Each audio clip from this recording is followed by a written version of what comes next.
we move on to uh, a very senior professor, academician in the field.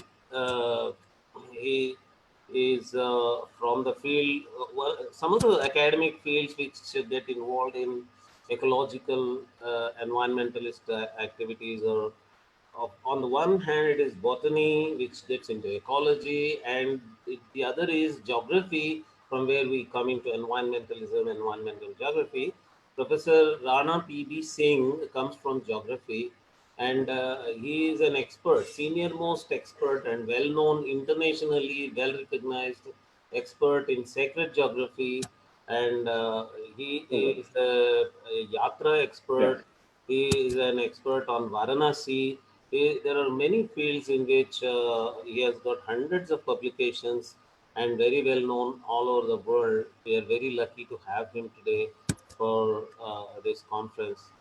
Uh, Professor Rana, please say. Hey, namaste to everybody, and this is a great opportunity for me given by Nagarajaji. So let me start with the symbolism, what Vithalji has already presented. When he say Nagaraja, we talk about Sheshanaga, and we have the 7 hoods, and earth is balanced on the hood of the that great snake. That is the symbolism, how we talk about all the cosmology, what Pankaj Jain has talked in Jainism, we are talking. So taking the whole idea from Vithalji and teaching this Gaia course in our geosciences, so I'm going to talk something about that. That has a very great link and substantive proof in our ancient classical literature. That is the thing. So it is just like you can say appendix to the applied thing what Vithalji has taught. I am talking about theoretical concept related to that. The first thing is coming from the word Gaia. What is the Gaia itself? So generally it is coming from the Greek word what James Lovelock first time used in 1967 in one of his papers, and later on he elaborated that as Gaia hypothesis, which in course of time that became Gaia theory. The word Gaia, if you can go in Sanskrit literature, the word is go. We call it dhatu, the root, go, Mother Earth. The same thing we can compare with Atharva Veda, that in the Prithvi Shukta, Ma Pratibdam Putro Vashmi. You are the mother, O earth, who provides all the food, substance, and energy. We all are the children. Therefore, first and the only duty we have to take care of our Mother Earth. That is the prayer we find in the Atharva Veda, what already Vithalji has referred in different contexts. When we are coming 3rd, 4th, 5th century in Greek literature, similar description we have found. So just you see, 1000 BC, whatever ancient sages have talked about the go, Gaia. When we pronounce a right with diacritic, the same Gaia is written as Gaia, G-A-I-A. They pronounce Gaia, but in diacritic that became Gaia. And cow is the symbol of Mother Earth, I described in several Puranic literature and ancient literature. So that is very similar idea what James Love tried to say, that what is the basic root cause of our problem? Why we are facing all the crises? Metaphysically, we said the moment we have not realized the real bliss, attachment, respect to Mother Earth, we have fallen down from the basic ideology, and that's how all the problems arose. First time in the history, 1967, a scholar Lene White, that paper was published in a famous journal, Science, simply way to say what is the root cause of our ecological crisis. One of the very popularly cited quotations from Lene White is, all the problems generate from the mind, solution will come from the mind. That was the basic idea of Gaia linked to our sages. And that's why we find whole series of that discussion given in the Atharva Veda, and later on it has been discussed in several contexts. Now comes the problem, what we call religious ideology. Here comes the problem. The moment we say religious, we are talking about religious. is controlled by a particular rule, controlled by particular church, particular temple, particular person, something like that. But this word is not suited to our culture. Our word is two words we are using in our ancient literature, Sanatana and then Dharma. When we try to analyze the word Sanatana, Sa, it is always going together. From where? From the past. It means in the history, it exists, sustain, succession, sustain, and you to go in future. That is sustainability. So it started in this way that the three phases, past, present, and future, that is the word Sanatana, which somehow we have missed. And then the other word, what we very commonly use, what we call dharma. That is the word. Dharma is nothing like particular way what we see parallel moral religion, cultural religion, whatever religion may be. We from the geoscience side, we simply use one of the phrases which befit to define the word. That is Vidharayat iti dharma. It means the whole world you are going to have in your own heart, behave likewise to save. That is the only dharma. Now you can define in different ways.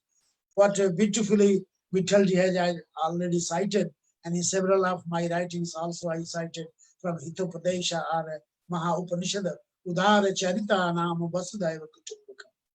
Now it has two explanations. The one explanation is many of the politicians say, here is our Indian culture, here is the whole world is a family, and they cite Vasudhaiva Kutumbakam without taking the earlier phrase. It says Udara Charitana. First, you have to awaken your heart in such a manner that you can see the whole world, then that Vasudhaiva Kutumbakam. Udara Charitana. It is nothing like that, anything you can do like this. And then comes what is the Gaia system to link with this. The moment you say Udara Charitana, it refers to our later on text that what you serve to your mother. Mother is the first. If you are not understanding that root cause of mother, nothing you can do. One example is like here, and again from that Tena Upanishad, the first line is start with the three verses of mantra prayer, and the prayer is start Matri Devo Bhav. Mother is the first Iswar and the last Iswar. Mother is the supreme. If you are not born, nothing like this discussion, nothing like this Indian Academy. To realize this, that sense, that feeling to mother. Om Matri Devo Bhav. Then who is responsible? The Karaka. And then it comes the second word, Om Pitra Devo Bhav. Pitra, the father is the second who is going to be a Karaka, responsible for that, to help the mother. And then the third mantra, and then the Upanishad start. The third mantra is Om Guru Devo Namah. Guru, it is nothing like general teacher. It's that great teacher who inspires you in such a manner, who can open your head in such a manner you can see the whole cosmic reality. These three basic mantras, then you can start to do the work. And this is the whole thing. If you see the whole Greek philosophy, what James Left trying to understand and reflect metaphysically, and that is the first thing is awakening. Jagratata, Swajagrata. What the Norwegian philosopher introduced, deep ecology, Ernenas, that self-realization, S is capital. So he gave a concept that is linked to Gaia and that is based on our ancient great sages. If there is no self-realization, then nothing you can do. And therefore we say that as human being, there is another world beyond this divine world, sunlight world. We have to make a bridge. And how to make bridge? With the Gaian thought. So what we used to say, from realization to revolution. Anubhav say, Anubhut kiyo. The moment we go like this, then we can realize this. Now you can remember 50s and 60s when some philosophers talk about come close to nature. We are facing all these crises. Why? We gone a little bit away from the nature. We never tried nature as our mother. And that's why all the crises began. So Gaia theory used to say that we have to realize the aliveness, the substance, the lovely attachment to the nature. Come too close to nature, just the mother earth, mother nature, then the things will be different. So that was the Gaian message. So we try to compare that it is nothing like that only the Western idea, but it is deeply rooted in our cultural notions. In this, we can cite another perspective that is closely, again, very close to our cultural system. What we say that we need is special or something distinct type of philosophic orientation for our life philosophy, for our making our life world, cultural system, a cultural awakening. So there are three things that to be taken care of. The reference, the deeper vision of sanctity of life. Simple way you can exercise one of the great psychiatrists. I can cite James, missing the name anyway. His book, his famous book in Nature as a Healer. So he wrote in the beginning, Jim Swan. He said, just early in the morning, there is cool weather. You are going out of your home. Try to come close to a garden.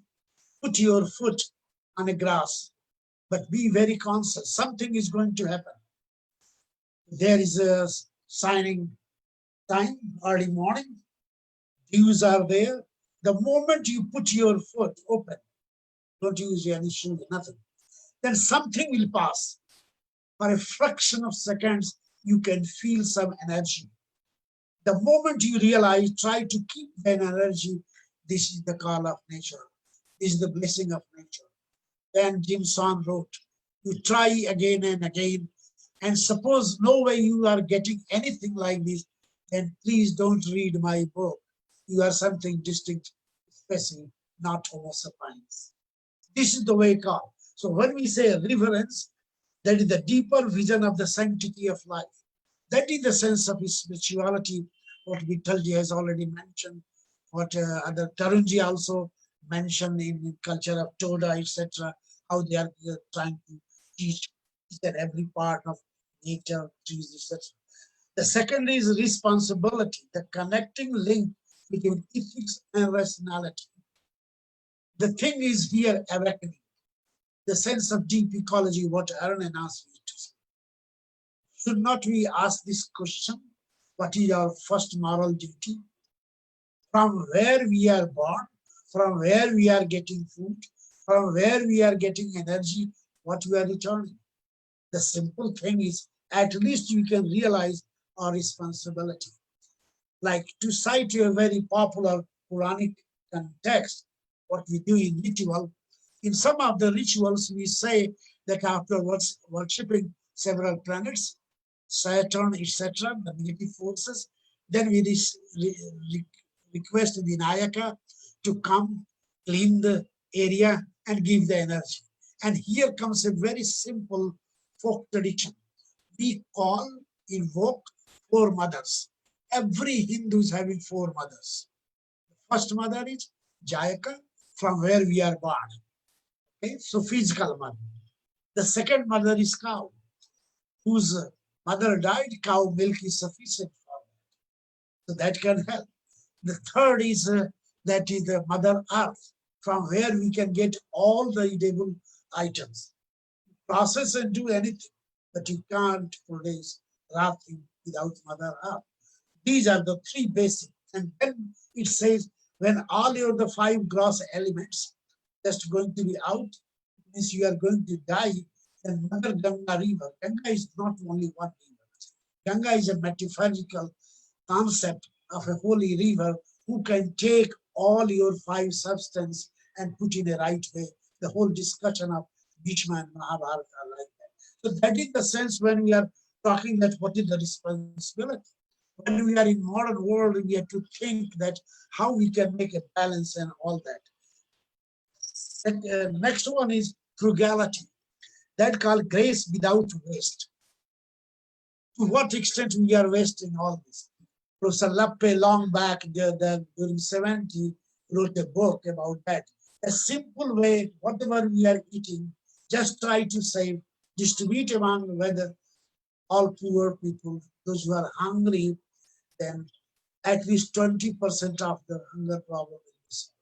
So the thing is that grace without waste. You have to know that Anna Devo Bhava. The food itself is also God.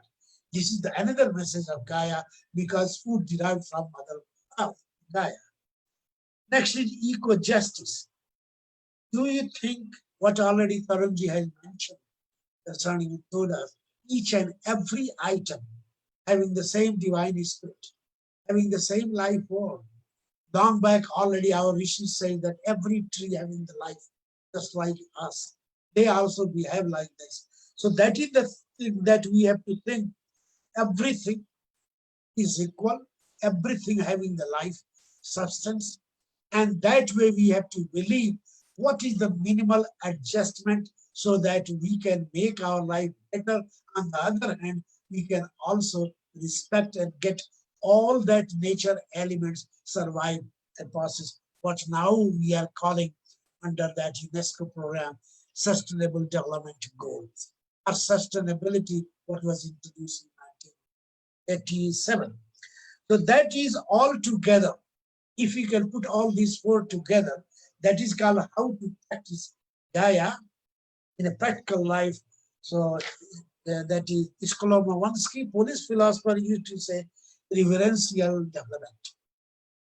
It means you have to respect yourself and respect the cosmos, respect the Mother Earth, respect the nature. So it is realization interconnectedness. If we are here due to nature, nature will be saved because we are here. So it is a reciprocity of the exchange of the idea.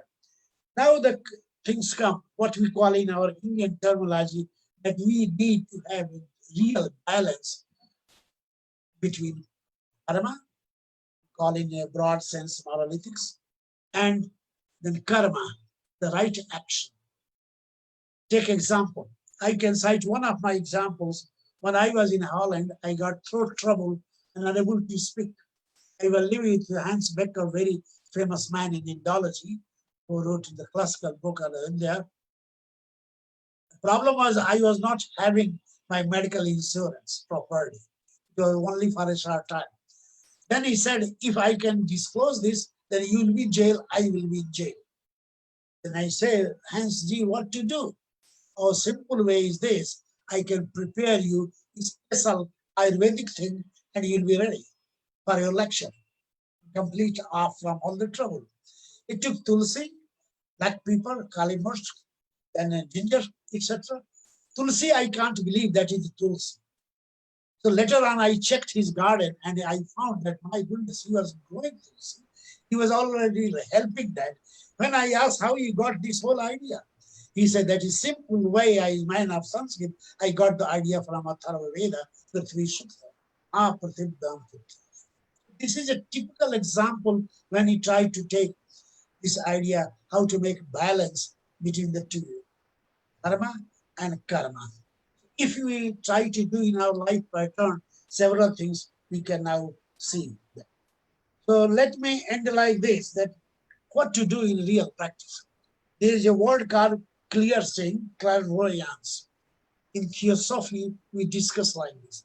Everything, the moment you try to say, this is a part of the cosmos, Mr. Singh, this is part of the great.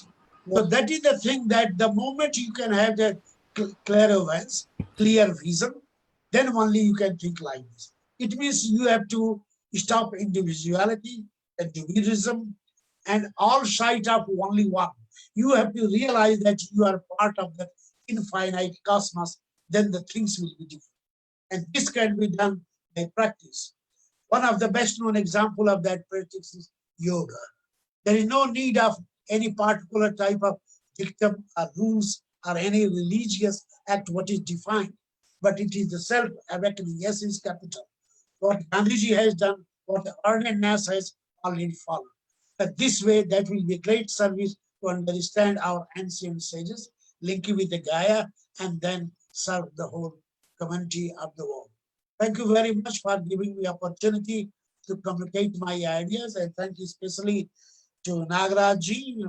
So you have done the work of Sheshanaga, like taking balance of the Mother Earth and then serving the whole world. Thank you very much, and Thank thanks you to very much, sir. everybody. Thank you very much.